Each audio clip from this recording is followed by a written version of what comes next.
Sa mga nagdaang kabanata ay nakarating na sina Xiao Chen at Black sa lugar na kung tawagin ay Zuanshan Tianlin.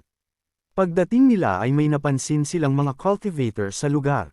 Naging interesado si Xiao Chen dahil sa dami ng mga cultivator, kaya napagpasyahan niyang bumaba dito upang malaman niya ang pakay ng mga ito. Ngunit napansin niya na parang may hinahanap na ang mga ito, na nangangahulugan na may sadya na ang mga cultivator na ito. Nainis naman si Black sa nangyayari kaya't kanyang sinabihan si Xiao Chen na hindi talaga ito maasahan. Nagsaad naman si Xiao Chen na ang hindi mapagkakatiwalaan dito ay ang Holy Lord. Sa impormasyong ibinigay nito sa kanya, walang binanggit ang misteryosong Diyos na ang Tianlin, ay talagang napakaraming mandirigma. Ngunit may isa namang cultivator na nagtanong sa kanya na kung nandito rin ba ang ating bida para manghuli ng Ghost Bone Azure. Sa tanong ng cultivator ay nagkaroon na siya ng kaunting ideya, kaya naman agad niyang hinarap ang cultivator na ito. Nakita din niya ang maamo nitong mukha kaya naman napagpasyahan niyang sakyan muna ang tanong nito. Kinumpirma niya ito sa cultivator na tama ang sinabi nito. Nagsaad ang cultivator na makinig sa kanyang payo ang ating bida at umalis sa lalong madaling panahon. Dahil alam niyang hindi niya ito kakayaning panghawakan iyon. Lalong naging interesado ang ating bida kaya naman kanyang sinabi na gusto niyang marinig pa ito. Sa tingin din niya ang antas ng cultivation ng ating bida ay dapat na ang ikalimang antas ng Divine Void Realm. Kaya orihinal, sa iyong lakas, hindi imposibleng manghuli ng Ghost Bone Azure. Ngunit, ayon sa impormasyon ng aking tagaloob, ang Ghost Bone Azure na ito ay patuloy na nilalamon ang mga makalangit na materyales at makalupang kayamanan sa Zuanshan Tianlin na ito, at ang cultivation nito ay mabilis na sumusulong, hindi nagtagal, direktang nilamon nito ang Xuanshan Beast ng ika-6 na antas ng Divine Void Realm, at ngayon ito ay ang Panginoon ng makalangit na kagubatan na ito ng Xuanshan. At may isa siyang brother na pinalad na makaligtas sa kamay ng Ghost Bone Azure. Ayon sa kanya, malamang na naabot na ng Ghost Bone Azure na ika-7 antas ng Divine Void Realm. Kaya naman, ang mga mandirigmang nagpunta upang tugisin ang Ghost Bone Azure sa panahong ito ay dumanas ng di mabilang na mga casualty. Kahit ang mga dalubhasang ipinadala ng pamilyang Li ay kabilang sa mga nabiktima. At alam mo ba na ang banal na dalaga ng pamilyang Li, na si Li Junhua, ay paparating na rin. Ang pagkilos ni Li Junhua sa Ghost Bone Azure na ito ay natural na walang kinalaman sa kanila. Sa loob-loob naman ni Xiao Chen ay kanyang sinabi na kung pupunta dun si Li Junhua, ay napakalawak ng kontinente ng Shenshu, ngunit sa hindi inaasahang pagkakataon, malapit niya na itong makita. Matapos ang mahabang impormasyon ng lalaki ay napatingin siya sa ating bida.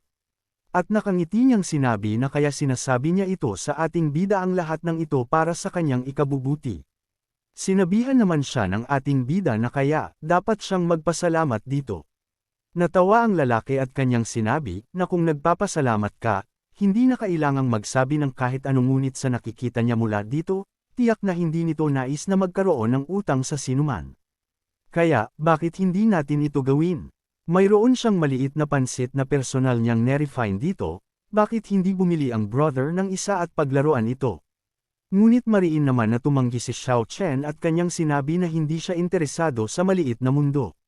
Ngunit bamulong naman ang lalaki sa kanya na mayroon siyang maliit na mundo na pag-aari ng mga tao. At para sa parehong mundo, ang kanyang presyo ay 1/10 lamang ng kung ano ang ginagawa ng pamilyang Li. Kaya kapatid, kapag dumaan sa nayon na ito, ay wala na itong katulad sa tindahan. Ngunit mariin pa din na tumanggi ang ating bida, na hindi siya interesado dito. Ngunit bigla namang may dumating ng mga cultivator. At nagsaad ito na kinuha ng pamilyang Li ang Zuanshan Tianlin, at ang mga walang kinalaman sa martial arts ay dapat umalis ng mabilis. Nagulat naman ang lahat ng cultivator na naroon nang marinig nila ang mungkahi na ito. Kaya naman agad na umalis na ang mga ito upang hindi na sila mapahamak pa. Ngunit naging seryoso naman ang lalaki sa kanyang narinig. Habang ang ating bida naman ay napaisip habang pinagmamasdan niya ang lalaki na tila may matinding galit ang taong ito sa pamilyang Li. Sinabihan naman siya ng lalaki, na dumating na ang mga miyembro ng Li family konting oras na lang at darating na si Lu Junhua. Kaya dapat umalis na tayo. Nagtanong naman ang isang cultivator na kung sa tingin mo ba darating talaga ang Holy Maiden. Agad naman na sumagot ang isa na darating ang Holy Maiden bukas, kaya kailangan lang nilang linisin ang mga walang ginagawa sa Zuanshen Tianlin ngayon. Narinig naman ng ating bida ang pinag-uusapan ng mga ito. Kaya napaisip siya na si Li Junhua ay talagang darating kinabukasan at kung ganun ang kaso, marami pa siyang oras para linisin itong Zuanshen Tianlin bago siya dumating. Habang malalim na nag-iisip ang ating bida ay nagtanong si Black na kung pwede bang subukang lutisin ng ating bida ang Ghost User na iyon. Napatigil naman ang grupo ng mga cultivator nang makita nila na may natira pang 2 tao sa kanilang harapan. Kaya pasigan nitong sinabi na kayong dalawa, bilasan niyong lumabas. At hindi ba narinig nito ang kanyang mga sinabi kanina? Agad naman na inaya ng lalaki ang ating bida na kailangan na nilang umalis. Ngunit bigla namang nagsalita ang ating bida na kung bakit naman siya aalis na ikinagulat ng lalaki. Sa sinabi naman ni Xiao Chen ay napamura ang cultivator at kanyang sinabihan ang ating bida, na bibigyan niya ito ng huling pagkakataon. At kung hindi pa ito aalis, ay huwag siyang sisihin ito sa pagiging walang puso. Ngunit sarkastiko namang sumagot ang ating bida na gusto niyang makita kung gaano ito kalupit. Nagulat naman ang lalaki sa ginawa ng ating bida kaya naman nasabi na lang niya na gusto niya talagang gumawa ng gulo sa pamilyang Li. Napaisip din siya na kung may galit ba sa pagitan ng ating bida at ng pamilyang Li. Samantala, ninas naman na ang cultivator sa ating bida kaya naman sumugod na ito, at kanyang sinabi na kung naghahanap ba ang ating bida ng tagapaglipol. Ngunit, ang kanyang atake ay naging walang silbi dahil sa armor ng ating bida na ibinigay sa kanya ng Holy Master. Nakaramdam ng matinding takot ang cultivator dahil hindi niya inaasahan ang pangyayaring ito. Bigla namang bumalik sa kanya ang impact ng kanyang ginawang atake, kaya naman tumilapon siya pabalik sa kanyang kasamahan. Kanya ding nasabi na lumalabas na ang batang ito ay isang body refining. Samantala, nagulat ang lalaki sa kanyang nasaksihan at kanyang nasabi na ang lakas ng pangangatawan nito. Mayabang naman na sinabihan ni Xiao Chen ang lahat na nagmamadali siya, kaya maaring nang magsabay-sabay na umatake ang mga ito. Agad naman na sumugod ang mga ito ng sabay-sabay habang ang ating bida ay naghahanda sa kanyang gagawing atake. Inilabas din niya ang kanyang aura sa kanyang kamay. At bago pa man makalapit ang mga cultivator ay agad na pinakawalan ni Xiao Chen ang kanyang malakas na atake. Nagkaroon ng malakas na pagsabog na naging dahilan ng pagtilapon ng mga cultivator at nawasak ang mga sandata nito. Nawalan din ng malay ang iba sa kanila habang ang iba naman ay matindi ang naging pinsala. Nasabi din ng tumatayong pinuno ng grupo na siya ang gumawa ng gulo na ito. At hindi niya alam kung anong sekta ang kinabibilangan ng ating bida. At kung gusto ba talaga nitong galitin ang kanyang pamilyang Li. Ngunit hindi naman siya sinagot ng ating bida, bagkus ay naghanda ito ng kanyang atake. At pinakawalan sa lahat, dahil dito ay tanging pagsigaw na lamang ang maririnig sa mga cultivator na dahan-dahan na nagiging abo. Nang matapos ang atakeng iyon ay kanyang sinabi na ginalit niya na ng lubusan ang pamilyang Li. Habang ang lalaki naman ay natulala sa ginawa ng ating bida, agad din siyang nagtanong na kung mayroon bang mortal na sama ng loob ang ating bida sa pamilyang Li. Natawa ang ating bida at kanyang sinabi na hindi ito mortal na sama ng loob, dahil sa sinampal lang naman niya si Li Junhua. Nagulat naman ang lalaki sa sinabi ng ating bida kaya nasabi na lang niya na kung aasa ka lang sa sarili mo. Bagamat malakas ka, kaya mo bang agad talunin ang ilang pangkaraniwang mandirigma mula sa pamilya Li? Ngunit ang kanyang opinyon, ikaw ay nasa ikalimang antas lamang ng Divine Void Realm. At kung alam din ba ng ating bida kung nasa ang realm na si Li Junhua? Dahil ito ay nasa 9 heavens ng Divine Void Realm. Kaya kung talagang nagawa nito sampilan si Li Junhua, ay kikilalanin niya na ito bilang kanyang elder brother simula ngayon. Sa harap ng saddle at sa likod ng kabayo, ang kamatayan ay lumipas na. Sinabihan naman siya ng ating bida na kung talaga bang totoo ito. Agad naman na sinabi ng lalaki na isinusumpa niya sa kapangyarihan ng Divine Emptiness, kung totoo ang sinabi nito. At siya na ang magmamaneho para dito mula ngayon. Agad naman na itinapat ni Xiao Chen ang kanyang daliri sa noo ng lalaki at kanyang sinabihan ito na mahusay kung ganon, at kung sumusumpa siya sa kapangyarihan ng Divine Emptiness, mapagkakatiwalaan niya ito. Kaya mangyaring tignan ito ng mabuti. Nang makita naman ng lalaki ang ginawa ng ating bida kay Li Junhua ay nanlaki ang kanyang mata. Kaya naman agad siyang lumuhad at kanyang sinabi na eldest brother, Magmula ngayon, siya ay magiging iyong tao. Dagdag pa niya habang may seryosong ekspresyon, na sana lang kung talagang isang araw sa hinaharap na mapabagsak ang pamilya Lee, sana ay personal niyang mapatay si Lee Sie. Sinabihan naman siya ni Xiao Chen na ang patayin si Lee Sie ay hindi maliit ang iyong ambisyon. Dagdag pa ng ating bida na dahil tinuturing mo akong elder brother. Hayaan mo akong ipaliwanag ito sa iyo, at ano nga ba ang sama ng loob sa pagitan mo at ng pamilya Lee? At ano ang iyong pangalan? Agad naman na nagpakilala ito na ang kanyang pangalan ay si Nayen Qingren, at siya ay orihinal na disciple ng pamilyang Nayen. Ang pamilya Lee ay nagnanasa sa mga lihim na turo ng kanyang pamilya, pumatay ng libu-libong tao sa kanyang pamilya. Kaya ang sama ng loob na ito ay hindi mapagkakasundo. Napaisip naman ng ating bida na ang pangalang Qingren ay talagang kahanga-hanga. Sinabihan din niya si Qingren na binibigkas ba nito ang mga lihim ng pamilya na may kaugnayan sa pag-refine ng mundo. Sinabi naman ni Qingren na bagamat ang pamilyang Lee ay pinagkadalubhasaan ang lihim na pamamaraan ng pag-refine ng mundo ng tao, ang kanilang lihim na pamamaraan ay may nakamamatay na kapintasan, ibig sabihin, kabilang sa mga mundong na-refine, walang tao ang makakaligtas ng higit sa 20 taon. At may pakialam siya sa bahay, maaari itong gumawa ng mga tao sa mundo na mabuhay ng daan-daang taon. Matapos ang kanilang pag-uusap ay mabilis na inilipat ang eksena sa loob ng kagubatan na kung saan nandito na rin ang tatlo. Makikita din dito ang bakas ng matinding laban dahil sa mga bungo na naiwan sa lupa. Nagsaad din si Qingren na tila ang lugar na ito ay ganap na kinatay ng Ghost Bone Azure. Napansin naman ni Xiao Chen ang bato kaya naman kanya itong kinuha upang suriin. Nang masuri niya ito ay kanyang sinabi na hindi lamang lahat ng may buhay na nilalang ay pinatay, ngunit maging ang mga minerals sa loob ay hinihigop ng malinis. Ngunit tinawag naman siya ni Qingren na ang Kagenhawahan sa harap ay ang pangunahing lugar ng Xuanshan Tianlin, na orihinal na pugad ng Xuanshan Beasts. Sa sandaling ito, natatakot siya na ito ay nasakop na ng Ghost Bone Azure. Napangisi naman ang ating bida at kanyang sinabi na magpatuloy na sila. At titigan nila ang Ghost Bone Azure na ito, na agad namang sinang-ayunan ni Qingren. Nagtanong naman si Black kay Xiao Chen na kung sa tingin ba nito kapag nilamon niya ang Ghost Bone Azure, ay magkano ang maaaring itaas ng kanyang antas ng cultivation. Natawa naman si Qingren at kanyang sinabihan si Black, na gusto mong lamunin ang Ghost Bone Azure upang mapahusay ang antas ng iyong cultivation. Ay magandang ideya iyon, ngunit ito ay karaniwang hindi malamang. Sinabihan naman siya ni Xiao Chen na kung maari ay sabihin sa kanya ni Qingren ang lahat ng alam nito. Agad naman na ipinaliwanag ni Qingren kay Xiao Chen na ang Ghost Bone Azure na iyon ay orihinal na isang hindi pinangalanang balangkas na hindi inaasahang nag-activate ng espiritual na katalinuhan nito.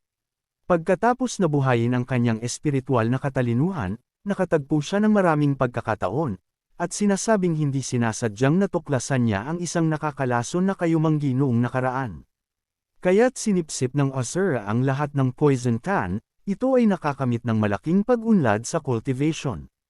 Ito ay tiyak na dahil sa poison pool na ang buong katawan ng Ghost Bone Azure ay napuno ng lubhang nakakalason na mga sangkap.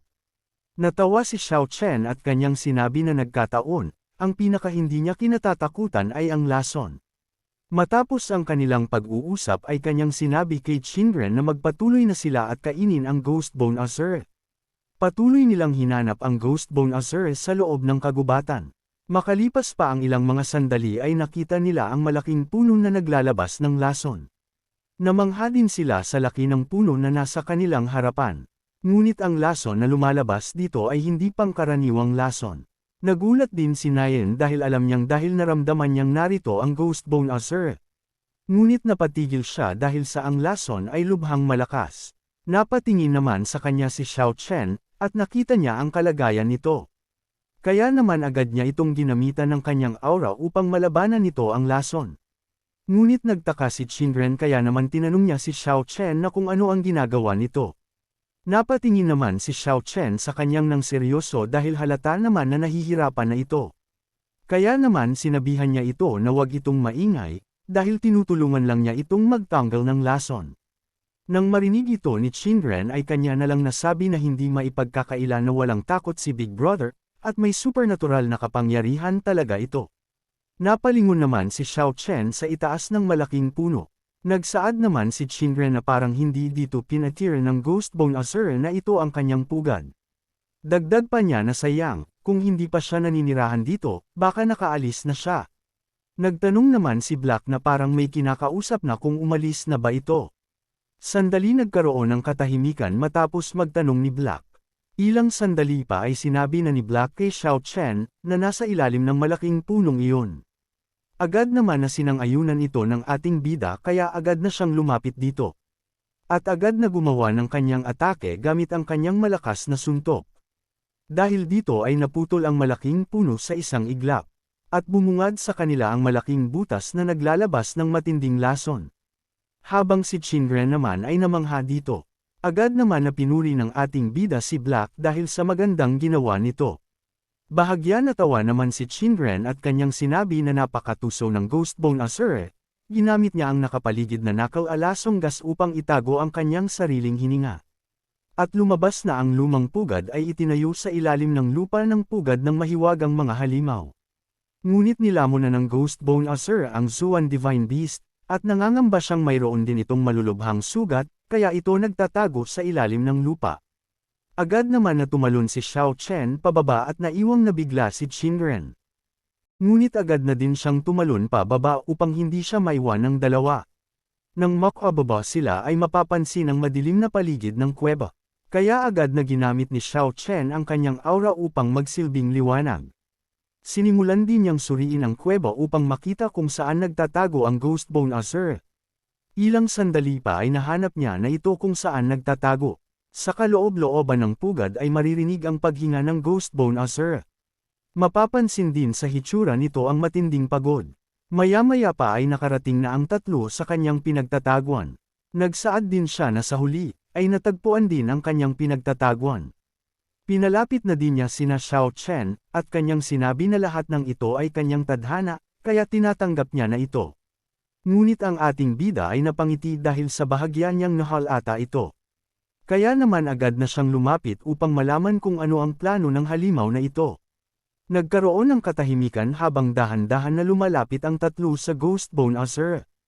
At nang makita na ng Ghost Bone Azure ang tamang lukosayon ng tatlo ay napangiti siya dito. Pagkatapos ay inactivate niya ang kanyang inihandang bitag. At agad na pumulupot sa dalawa ang ginawa niyang patibong na lagi niyang ginagamit para sa mga humahabol sa kanya. Nanatiling kalmado si Xiao Chen habang si Qingren naman ay pilit na nagpumiglas. Napatawa ang Ghost Bone Azure dahil sa kanyang plano na laging nagtatagumpay. At kanyang sinabi na hangal na tao, ang knuckle alasong soul silk na ito ay nakawasak na ng di mabilang na mga sumubok pumuksa sa kanya, at hindi rin ang ito ang magiging huling pangkat. Kaya ngayon, oras na para kumain na siya. Nagsaad si Qingren, na kay tuso at kasuklam-suklam mong nilalang. Sa kasamaang palad para sa iyo, nakaharap nito ang kanyang elder brother. At bibigyan niya ito ng 3 hininga upang sumuko ng maayos at maging pagkain ng kanyang aso. Sa ganitong paraan, maaaring mas tuluyang mapuksa ito ng mas matindi. Nang marinig naman ni Xiao Chen ang mga sinabi ni Nayen ay nasabi na lang niya, na ang batang ito ay talagang ninakaw ang kanyang linya. Ngunit ang Ghost Bone Azure naman ay napatawa sa mga sinabi ni Qingren. At kanyang sinabi, na kahit sino ay kayang magyabang, ngunit hindi nito alam na ang kanyang knuckle alasong soul silk ay kayang pigilan ng kapangyarihan ng divine emptiness, at sa sandaling ito. Malamang wala kang anumang lakas ngayon. Kaya paano nito siya wawasakin? Nang marinig naman ito ni Qingren ay nabigla siya dito dahil kung ganun nga ang kaso ay hindi siya makakaalis sa kanyang kinalalagyan. Agad niyang sinubukan na sirain ang nakapull-opat sa kanyang ngunit nagulat siya nang hindi niya ito masira. Kaya ibig sabihin lamang ay totoo ang sinabi ng Ghost Bone Azure. Kaya agad niyang sinabi ito kay Xiao Chen, na Big Brother, totoo ngang hindi gumagana ang kapangyarihan ng divine emptiness. Sa sinabi ni Qingren ay agad naman na sinubukan ito ng ating bida at agad niya itong nakumpirma. Kaya agad niyang ipinikit ang kanyang mata upang tignan ang kapangyarihan ng divine emptiness. Sa loob ng kanyang katawan ay nakita niya na talagang ganap ngang nakulong ang kanilang kapangyarihan ng divine emptiness.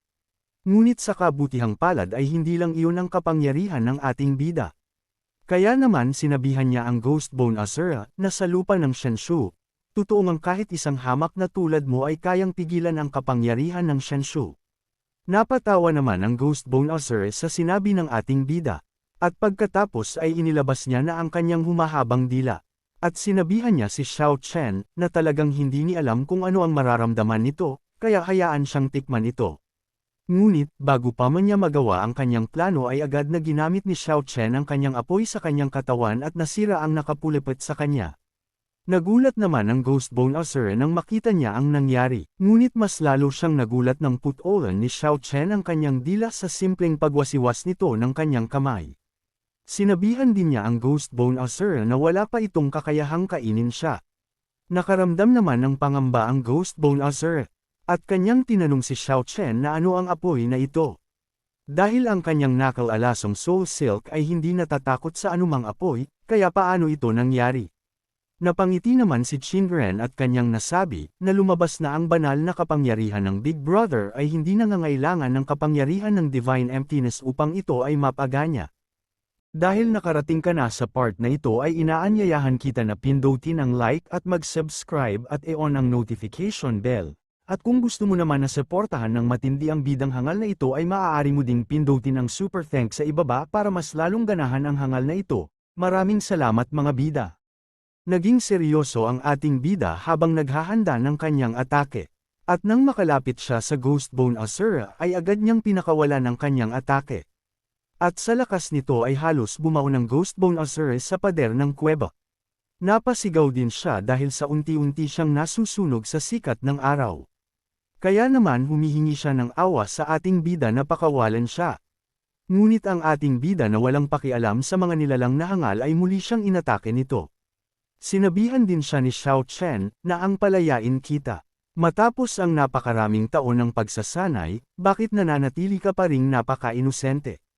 Ilang sandali pa ay tuluyan ng tinapos ng ating bida ang Ghost Bone Osiris. Habang si Qingren naman ay hindi pa din makapaniwala. Kaya naman masaya niyang sinabi na talagang kahanga-hanga ang kanyang Big Brother. Samantala sinabihan naman na ni Xiao Chen si Black na ang nilalang na ito ay nasa kanya ng pangangalaga. Agad naman na bumaba si Black upang tamasahin ang Ghost Bone Osiris.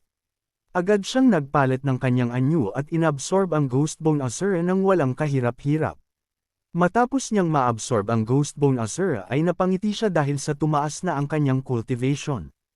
Inilabas din niya ang Divine Crystal ng Ghost Bone Osiris.